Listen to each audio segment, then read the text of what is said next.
1,14,000 ভোটের ব্যবধানে অর্জুন সিং জিতবে দাবি সুকান্ত মজুমদারের।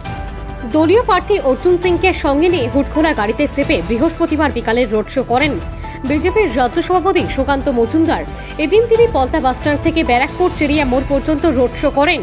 রোড শো শেষে সাংবাদিকদের মুখোমুখি হয়ে সুকান্ত মজুমদার বলেন, গতবার অর্জুন সিং 14,000 ভোটে জিতেছিলেন, এবার 1,14,000 ভোটে জিতে অর্জুন সিং দিল্লি যাবেন। তার দাবি, ভোটের রেজাল্ট বেরোলে অভিষেকের বড় বড় কথা বন্ধ হয়ে যাবে আর বাংলার একটা মোটাসোটা ইঁদুর জেলে যাবে।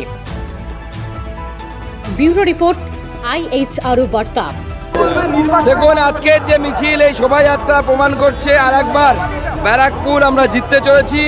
গত বছর 14,000 ভোটে জিতেছিলাম, এবার কম করে 1,14,000-এর বেশি লিড নিয়ে অর্জুন সিং দিল্লি যাবে।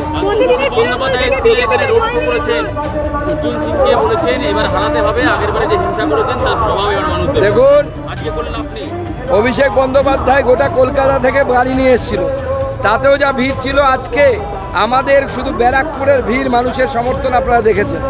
এবং অভিষেক বন্দ্যোপাধ্যায় এখন বড় বড় কথা বলছে, লোকসভা ভোট বেরোনো, রেজাল্ট বেরোক, মুখ দিয়ে আওয়াজ বেরোবে না, আওয়াজ বন্ধ হয়ে যাবে।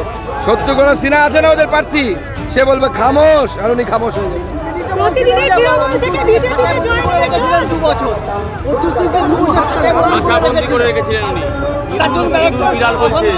শুনুন, অপেক্ষা করুন, কেন্দ্রীয় এজেন্সি অনেক ধেরে ইঁদুর আছে পশ্চিমবঙ্গে, তার মধ্যে একটা ইঁদুর মোটা সোটা ইঁদুর, সেই ইঁদুরটাকে সবার বন্দি হবে, চিন্তা নেই। মানুষ তৃণমূল এখানে থাকবে না, তৃণমূল উঠে যাবে। বলুন।